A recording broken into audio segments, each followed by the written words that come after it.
പൗരത്വ നിയമ ഭേദഗതിക്കെതിരായി 2019 കേരളത്തിൽ നടന്ന സമരത്തെ തുടർന്ന് എടുത്തിട്ടുള്ള കേസുകളെല്ലാം പിൻവലിക്കണം എന്ന് മത്സരബുദ്ധിയോടുകൂടി ആവശ്യപ്പെടുകയാണ് കോൺഗ്രസിൻ്റെയും CPM-ൻ്റെയും നേതൃത്വം.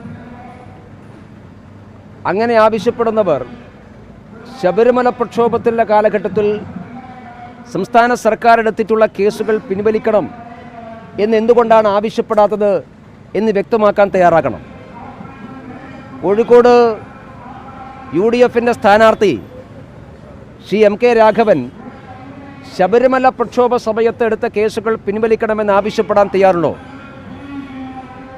ശബരിമല കോടതി വിധികൾ വന്ന സാഹചര്യത്തിൽ സംസ്ഥാന സർക്കാരിൻ്റെ നേതൃത്വത്തിൽ ബോധപൂർവം ശബരിമല സന്നിധാനത്തിൻ്റെ ആചാരം തകർക്കാൻ വേണ്ടി ശ്രമിച്ച സന്ദർഭത്തിൽ 10,000-കണക്കിന് സ്ത്രീകൾ ഉൾപ്പെടെയുള്ള ആളുകൾ റോട്ടിലിറങ്ങി നാമജപ ഘോഷയാത്രയ്ക്ക് നേതൃത്വം കൊടുത്തിട്ടുള്ളതാണ്. ആ സമരത്തിൽ പങ്കെടുത്തതിൻ്റെ പേരിൽ സ്ത്രീകളും കുട്ടികളുമടക്കം ആയിരക്കണക്കിന് ആളുകൾക്കെതിരായിട്ടാണ് ഈ കോഴിക്കോടടക്കം കേസ് രജിസ്റ്റർ ചെയ്തിട്ടുള്ളത്. കോഴിക്കോട് നഗരത്തിലെ വിവിധ പോലീസ് സ്റ്റേഷനുകളിലായി 1000-ലേറെ പേർക്കെതിരായിട്ട് ഇപ്പോഴും കേസുണ്ട്. സ്ത്രീകൾക്കും കുട്ടികൾക്കുമെതിരായിട്ടാണ് കേസുള്ളത്. അവരെല്ലാവരും ഇപ്പോൾ കോടതി വരാന്തകൾ കയറിയിറങ്ങുകയാണ്. ബഹുമാനപ്പെട്ട UDF-ൻ്റെ സ്ഥാനാർത്ഥി തയ്യാറുണ്ടോ ആ കേസുകൾ പിൻവലിക്കണമെന്നാവശ്യപ്പെടാൻ?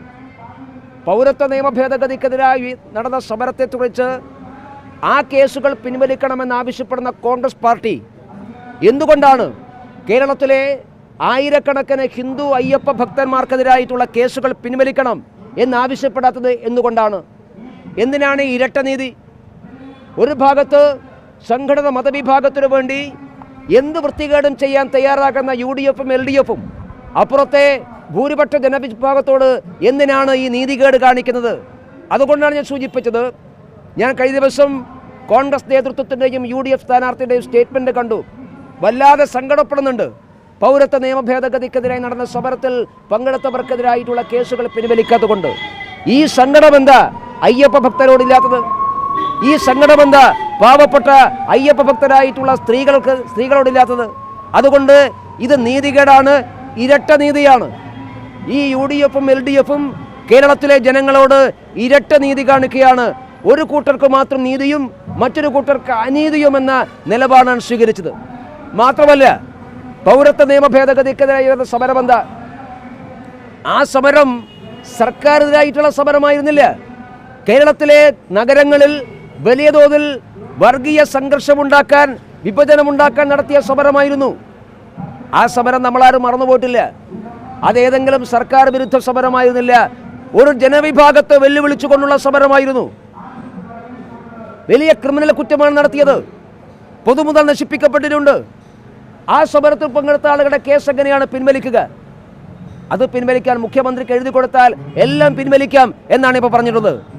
അതൊക്കെ പിൻവലിക്കാൻ മുഖ്യമന്ത്രിക്കാരെ അധികാരം കൊടുത്തിട്ടുള്ളത്? ഒരു നാട്ടിൽ കലാപമുണ്ടാക്കാൻ ശ്രമിച്ച കേസ് പിൻവലിക്കാൻ മുഖ്യമന്ത്രിക്ക് എന്ന അധികാരമാണുള്ളത്?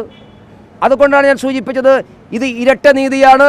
ഒരു ഭാഗത്ത് കലാപമുണ്ടാക്കാൻ ശ്രമിച്ചവർക്കെതിരായി എടുത്ത കേസുകൾ പിൻവലിക്കുകയും മറുഭാഗത്ത് സമാധാനപരമായി നാമജപഘോഷയാത്ര നടത്തിയ സ്ത്രീകൾ ഉൾപ്പെടെയുള്ള ആൾക്കാർക്കെതിരായി ഉയർത്തിയിട്ടുള്ള കേസുകൾ നിലനിർത്തുകയും ചെയ്യുന്നത് ഇരട്ട നീതിയാണ്. ഈ ഇരട്ട നീതി അംഗീകരിക്കാൻ സാധിക്കില്ല. അതുകൊണ്ടാണ് ഞാൻ സൂചിപ്പിച്ചത്, UDF-ൻ്റെ സ്ഥാനാർത്ഥി ഈ കേസ് പിൻവലിക്കാൻ തയ്യാറാകുമോ എന്ന് അദ്ദേഹം ആവശ്യപ്പെടാൻ തയ്യാറാകുമോ എന്ന് നിലപാട് വ്യക്തമാക്കാൻ തയ്യാറാകണം.